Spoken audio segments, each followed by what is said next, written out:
పెరిగిన ధరలకు అనుగుణంగా కార్మికులు కాంట్రాక్ట్ అవుట్సోర్సింగ్ ఉద్యోగుల వేతనాలు పెంచాలని, ఉద్యోగ భద్రత కల్పించాలని డిమాండ్ చేస్తూ centre of Indian trade union ఆధ్వర్యంలో పెద్ద ఎత్తున ఏలూరులో ఆందోళన నిర్వహించారు. వివిధ పరిశ్రమల కార్మికులు, మున్సిపల్, పంచాయతీ కార్మికులు, వైద్య ఆరోగ్య శాఖ, ఎన్హెచ్ఎం కాంట్రాక్ట్ ఉద్యోగులు, 102 సర్వశిక్ష అభియాన్, ఐటీడీఏ, వెటర్నరీ సహా వివిధ శాఖల్లో పనిచేస్తున్న కాంట్రాక్ట్ అవుట్సోర్సింగ్ ఉద్యోగులు పెద్ద సంఖ్యలో హాజరై రాష్ట్ర ప్రభుత్వానికి వ్యతిరేకంగా నినాదాలు చేశారు. కార్మికుల హక్కులు కాపాడాలని, కనీస వేతనం 26,000 రూపాయలు ఇవ్వాలని, ఉద్యోగ భద్రత కల్పించాలని గళమెత్తారు. ఈ సందర్భంగా కలెక్టరేట్ వద్ద రోడ్డుపై బైఠాయించి ధర్నా నిర్వహించారు. ఈ సందర్భంగా ధర్నానుద్దేశించి మాట్లాడుతూ 15 ఏళ్లుగా కనీస వేతనాలు రాష్ట్ర ప్రభుత్వాలు సవరణ చేయలేదంటే కార్మికుల మీద ఎంత ప్రేమ ఉందో అర్థమవుతుందని ఎద్దేవా చేశారు. కార్పొరేట్లకు ఉచితంగా వందలాది ఎకరాలు ధారాదత్తం చేసే ప్రభుత్వాలు కార్మికులకు మాత్రం వేతనాలు పెంచడానికి చేతులు రావడం లేదని విమర్శించారు. పరిశ్రమల్లో పనిచేస్తున్న కార్మికులు ప్రమాదాల బారిన పడుతుంటే పాలకులకు పట్టడం లేదన్నారు.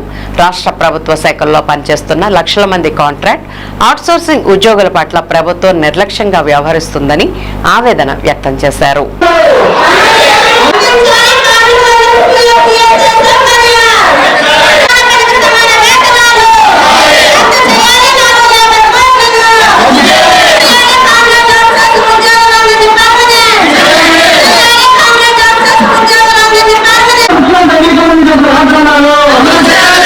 ఈరోజు రాష్ట్ర వ్యాప్తంగా సిఐటి ఆధ్వర్యంలో కనీస వేతనాల సవరణ జీవోని రావాలని చెప్పేసి అన్ని కలెక్టర్ ఆఫీసుల దగ్గర ధర్నా జరుగుతూ ఉంది. రాష్ట్ర ప్రభుత్వం మీద ఒక్క రూపాయి కూడా భారం వేయకుండా ఈ జీవో ఇవ్వచ్చు. ఇది యజమానులకు సంబంధించిన సమస్య. యజమానులు పెంచాల్సిన పనిది. గవర్నమెంట్ ఒక రూపాయి కూడా పెంచాల్సిన అవసరం లేదు. అంటే అమ్మ పెట్టదు, అడుక్కు తిన్నవదు అన్నట్టుగా రాష్ట్ర ప్రభుత్వం పెంచదు, యజమానులు కూడా పెంచమని జీవో కూడా ఇవ్వదు. అంటే చంద్రబాబు గారి ప్రభుత్వం, టీడీపీ, ఎన్డీఏ కూటమి ప్రభుత్వం కార్మికుల పట్ల, ఉద్యోగుల పట్ల చాలా నిర్దయగా ఉన్నది, అమానవీయంగా ఉన్నది. గత 15 ఏళ్ల నుంచి జీవోలు మార్చకపోతే 10 నుంచి 12,000 రూపాయలతో కుటుంబాలు ఎలా సాగుతాయి? అందుకోసం సిఐటిగా మేము కోరేది కనీస వేతనం 26,000 రూపాయలు ఇవ్వాలని చెబుతా ఉన్నాం. ఒకే ఆఫీసులో పర్మనెంట్ ఉద్యోగం ఉంటాడు, కాంట్రాక్ట్ ఉద్యోగం ఉంటాడు. ఇద్దరు కూడా సమానంగా పనిచేస్తారు, ఉదయం నుంచి సాయంత్రం దాకా సేమ్ పని చేస్తారు. కానీ జీతంలో చాలా వ్యత్యాసం ఉంది. సుప్రీంకోర్టు ఎప్పుడు దశాబ్ద కాలం క్రితమే సమాన పనికి సమాన వేతనం ఇవ్వమని చెబితే కనీసం సుప్రీంకోర్టు ఆర్డర్లను కూడా ఈ ప్రభుత్వాలు లెక్క చేయట్లేదంటే వీళ్ళకి ప్రజాస్వామ్యం పట్ల కానీ, ప్రజల పట్ల కానీ, కార్మిక వర్గం పట్ల కానీ ఎలాంటి దృక్పథం ఉందనేది చాలా స్పష్టంగా అర్థమవుతుంది.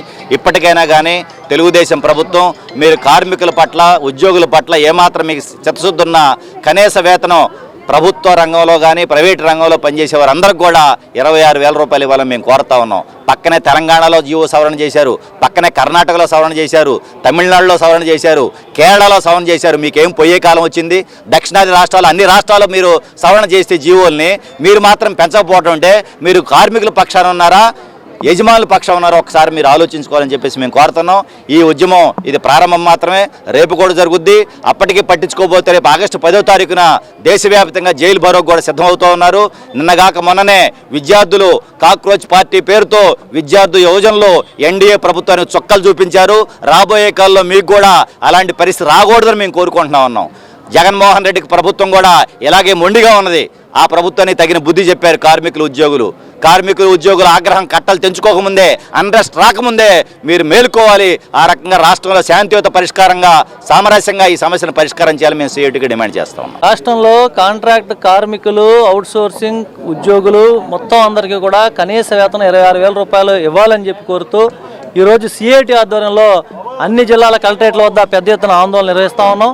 మరి చంద్రబాబు నాయుడు గారు 2 సంవత్సరాల ముందు ఎన్నికలు రావడానికి ముందు నేను అధికారంలోకి వచ్చిన వెంటనే ఈ రాష్ట్రంలో కార్మికులందరికీ కనీస వేతనాలు అమలు చేస్తానని చెప్పి వాగ్దానం చేశాడు. మరి 2 సంవత్సరాలైంది మీరు అధికారంలోకి వచ్చి ఇప్పుడు దాకా చంద్రబాబు నాయుడు గారు 1 రూపాయి కూడా వేతనం పెంచుతూ ఒక జీవో కూడా జారీ చేయాల. అంటే ఈ రాష్ట్రంలో 50 లక్షల మంది షెడ్యూల్డ్ ఎంప్లాయ్మెంట్స్లో ఉన్నటువంటి కార్మికులు వేతనాలు పెరక్క ధరలు పెరిగిపోయి తీవ్రమైనటువంటి ఇబ్బందులు పడుతున్నారు, బాధపడుతున్నారు. కానీ చంద్రబాబు నాయుడు గారికి ఏం పట్టట్లా. అలాగే రాష్ట్ర ప్రభుత్వ శాఖల్లో పనిచేస్తున్నటువంటి లక్షలాది మంది కాంట్రాక్ట్ అవుట్సోర్సింగ్ ఉద్యోగులు కూడా ఎటువంటి వేతన పెంపుదల లేక చాలా తీవ్రమైనటువంటి ఇబ్బందులు పడుతూ ఉన్నారు. మరి రాష్ట్ర ప్రభుత్వం నడుస్తుందంటే కాంట్రాక్ట్ అవుట్సోర్సింగ్ ఉద్యోగుల వల్ల నడుస్తూ ఉన్నది. రెగ్యులర్ ఉద్యోగుల కంటే వాళ్ళ కాంట్రాక్ట్ అవుట్సోర్సింగ్ ఉద్యోగులు ఎన్నో రెట్లు ఎక్కువ ఉన్నారు. మరి వాళ్ళు చేసేటువంటి సేవలన్నింటిని ఉపయోగించుకుంటూ వాళ్ళకి కనీస వేతనాలు ఇవ్వకుండా ఆకలితో అలమటిస్తూ ఉంటే మరి చంద్రబాబు నాయుడు గారు ఏం చేస్తూ ఉన్నాడు అంటే తెల్లారు లెగిస్తే నేను సంపద సృష్టిస్తానని చెప్తా ఉన్నాడు. సంపద సృష్టించేది ఎవడో కార్మికుడు పనిచేస్తేనే సంపద సృష్టి జరిగేది. మరి ఇటువంటి చంద్రబాబు నాయుడు గారు కనీసం ఈ రాష్ట్రంలో ఉన్నటువంటి లక్షలాది మంది కార్మికుల కోసం కాంట్రాక్ట్ అవుట్సోర్సింగ్ ఉద్యోగుల కోసం ఒక్క క్షణం కూడా ఆలోచించే తీరిక లేదా అని చెప్పి మేము అడుగుతా ఉన్నాం. ఇప్పటికైనా మేము ఒకటే చెప్తాను సిఐటిగా, అయ్యా చంద్రబాబు నాయుడు గారు నీకు 2 సంవత్సరాలు సమయం ఇచ్చాం. ఈ 2 సంవత్సరాల్లో నువ్వు చేసినటువంటి వాగ్దానాలు ఏమి అమలు చేయాలా? కార్మికులు కాంట్రాక్ట్ అవుట్సోర్సింగ్ ఉద్యోగులు తీవ్రమైన ఇబ్బంది పడుతున్నారు, బాధపడుతున్నారు. తక్షణమే వీళ్ళ వేతనాలు పెంచకపోతే, వీళ్ళు పర్మనెంట్ చేయకపోతే రానున్న రోజుల్లో నిరవధికంగా పెద్ద ఎత్తున పోరాటం చేయాల్సి వస్తుందని చెప్పి ఈ సందర్భంగా హెచ్చరిస్తా ఉన్నాం.